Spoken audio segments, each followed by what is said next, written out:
नमस्कार साथियों, एक बार फिर से आपका हार्दिक अभिनंदन और स्वागत मैथ्स क्लासेस नौर पर। आज से अपने एक सिस्टमेटिक ढंग से कक्षा जो 10th की बुक है उसको सॉल्व करने का प्रयास करेंगे। एक निश्चित वे में चलेंगे। 10th क्लास की किताब के जितने भी क्वेश्चन है वो सभी क्वेश्चन, कोई भी क्वेश्चन न छोड़ते हुए पूरी किताब के जितने भी क्वेश्चन हैं उनको सॉल्व करेंगे। आज अपने इस चीज़ की स्टार्ट कर रहे हैं कि क्रम से, यानी कि बिना कुछ छोड़े हुए 10th क्लास की जो बुक है उसको सोल्व करेंगे।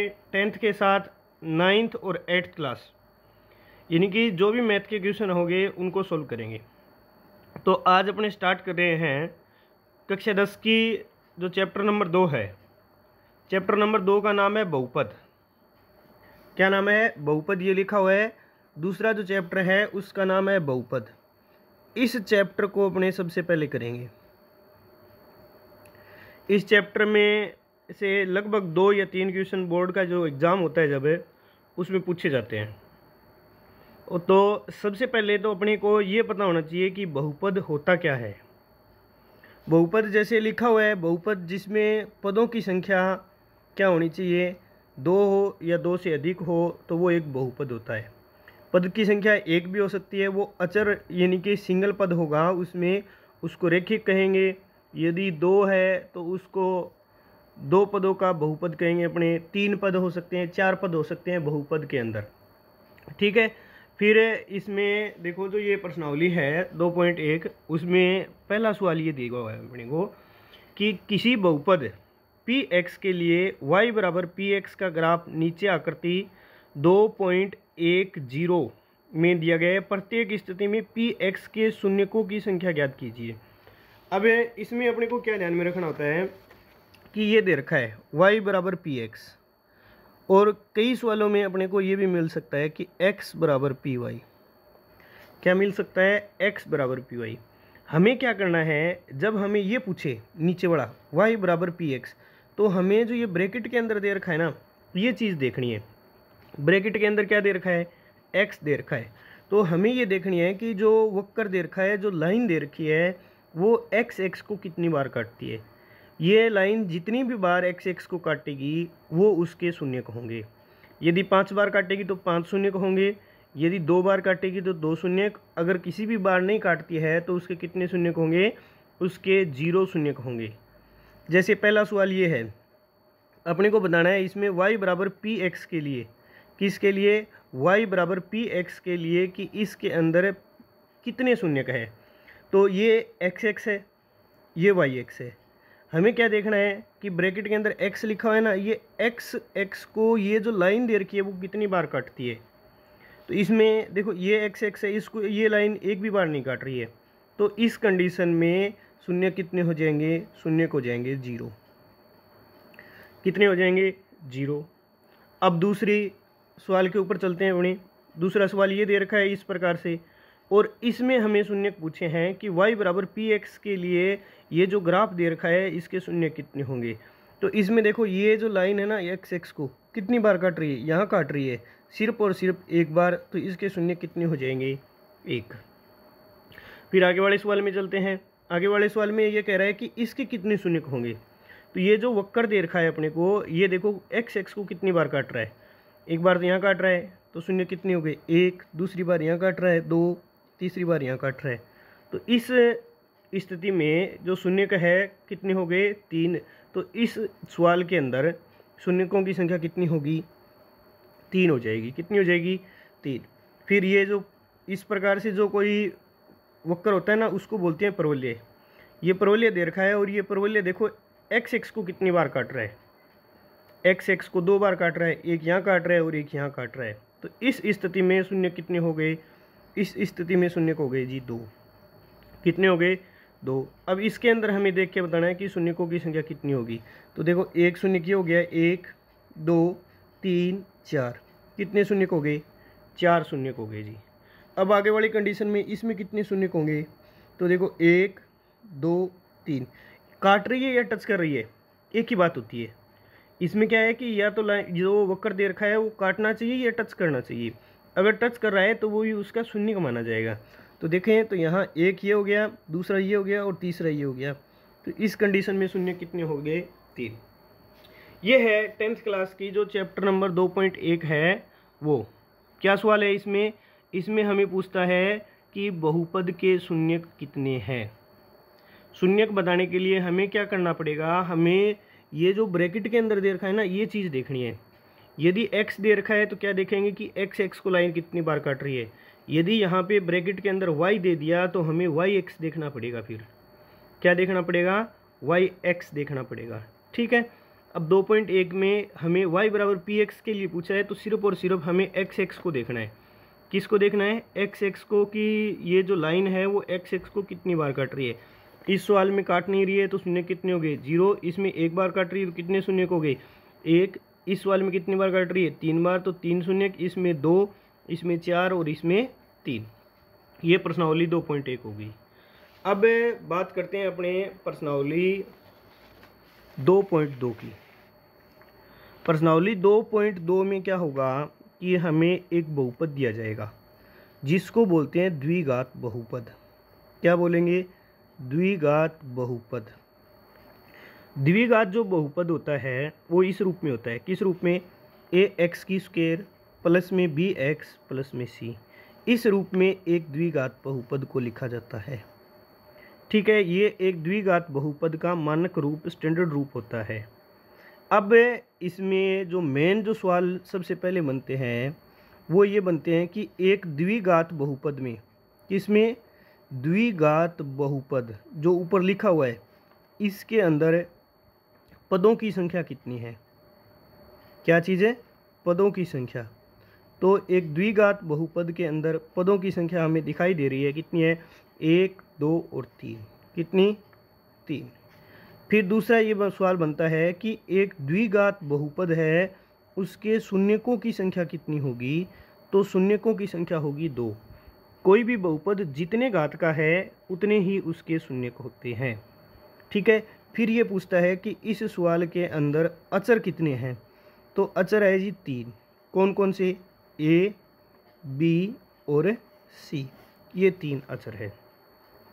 ठीक है। ये अपने को ध्यान रखना है। पदों की संख्या कितनी है? 3। शून्य कितने हैं?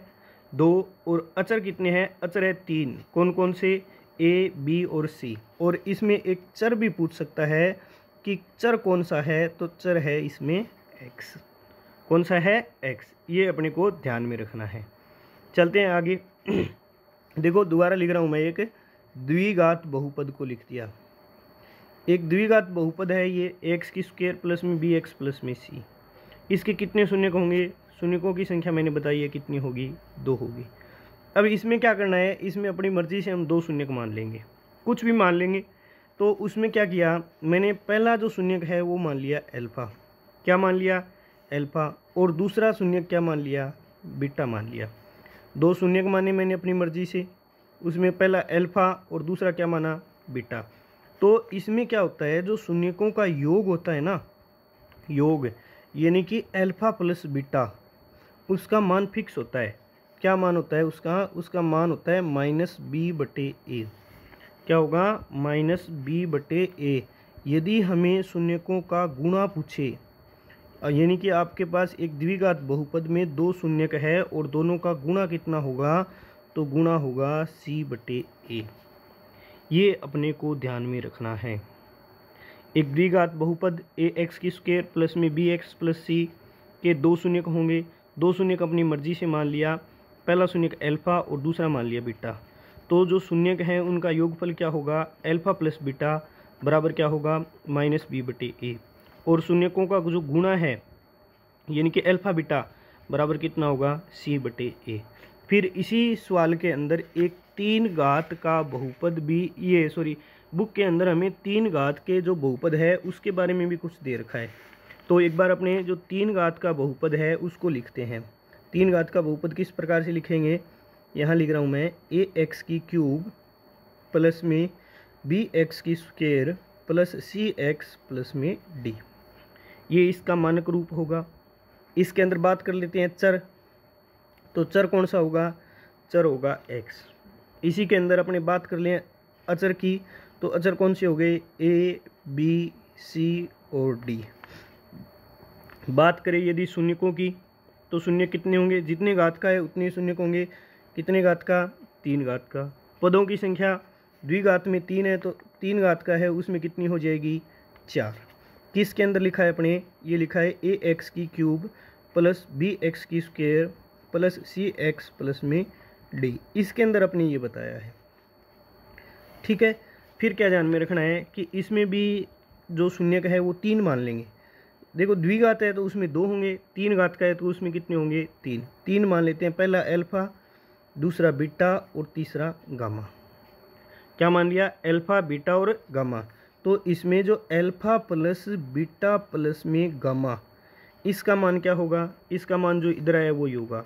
क्या होगा, -b/a होगा। क्या होगा, -b/a। फिर दो का गुणा, अल्फा बीटा, बीटा गामा और गामा अल्फा। तो इसका मान क्या होगा, इसका मान होगा c/a। कितना होगा, c/a। फिर लास्ट बच गया, इसमें क्या आएगा, अल्फा बीटा और गामा, यानी कि तीनों का जब गुणा करेंगे ना तो उसका आंसर क्या आएगा, उसका आंसर आएगा -d/a। कितना आएगा, -d/a। ठीक है, ये ध्यान रखना है। यदि 2 है तो अल्फा बीटा का मान क्या होगा, -b/a। अल्फा बीटा का मान कितना होगा, c/a। Alpha plus beta plus gamma का मान -b/a। Alpha beta beta gamma gamma alpha का मान क्या होगा, c/a। और अल्फा बीटा गामा -d/a। फिर इसमें एक जो विशेष बात अपने को ध्यान में रखनी होती है, क्या ध्यान में रखनी है कि एक द्विघात बहुपद के अंदर, एक द्विघात जो बहुपद है उसके अंदर जो x² का गुणांक है ना वो कभी भी 0 नहीं हो सकता। यानी कि x² के गुणा में कितना है, a। तो a का मान कभी भी क्या नहीं होगा, 0 के बराबर नहीं होगा। इधर जो एक 3 घात का बहुपद लिखा है अपने, उसके अंदर भी अपने को क्या ध्यान में रखना है कि जो x³ का गुणांक है उसका मान कभी भी क्या नहीं होगा, 0 नहीं होगा। ये बातें अपने को ध्यान में रखनी है। फिर क्या ध्यान में रखना होता है, फिर एक छोटा सा फॉर्मूला ध्यान में रखना होता है कि एक द्विघात जो बहुपद होता है वो इस रूप में होता है, x², फिर माइनस यहाँ आता है शून्यकों का योग। क्या आएगा, शून्यकों का योग, और इसके गुणा में आ जाएगा x। प्लस में क्या आएगा, प्लस में आएगा शून्यकों का गुणा। क्या आएगा, शून्यकों का गुणा। यानी कि जब शून्यकों का गुणा करेंगे तो हमारा आंसर क्या आएगा, वो चीज़ यहाँ पे आएगी। x² माइनस क्या आएगा, शून्यकों का योग, और गुणा में क्या जाएगा x, प्लस में क्या आएगा, शून्यकों का गुणा। कब है, जब अपने को ये दे दे कि शून्यकों का योग ये है, गुणा ये है, तो उससे एक द्विघात बहुपद ज्ञात कीजिए। तो बहुपद ज्ञात करने का ये तरीका रहेगा। ठीक है, ये अपने प्रश्नावली की है 2.1। 2.2 प्रश्नावली करेंगे अपने आगे वाली क्लास में। ठीक है, लेकिन उसके लिए जो ये चीज़ें अपने लिखी है ना, ये बढ़िया तरीके से तैयार होनी चाहिए। क्या कि एक द्विघात बहुपद किस रूप में होता है, ax² plus bx plus c के रूप में। पदों की संख्या 3 होगी, शून्यक 2 होंगे और अचर 3 हो गए। कौन कौन से, a b c, और चर कौन सा हो गया, x। शून्यकों का योग पूछे तो अल्फा बीटा क्या होगा, -b/a। गुणा पूछे तो क्या होगा, c/a।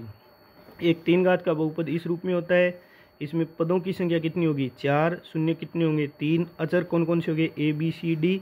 यदि तीनों का योग पूछे alpha plus beta plus gamma, तो क्या आएगा, -b/a। Alpha beta beta gamma और गामा अल्फा पूछे तो क्या आएगा, c/a। और अल्फा बीटा गामा पूछ लिया तो उसका आंसर कितना आएगा, -d/a।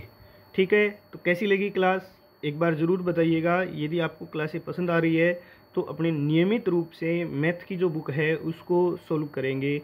मिलते हैं आगे वाली क्लास में, तब तक के लिए जय हिंद, जय भारत। पढ़ते रहिए, मस्त रहिए।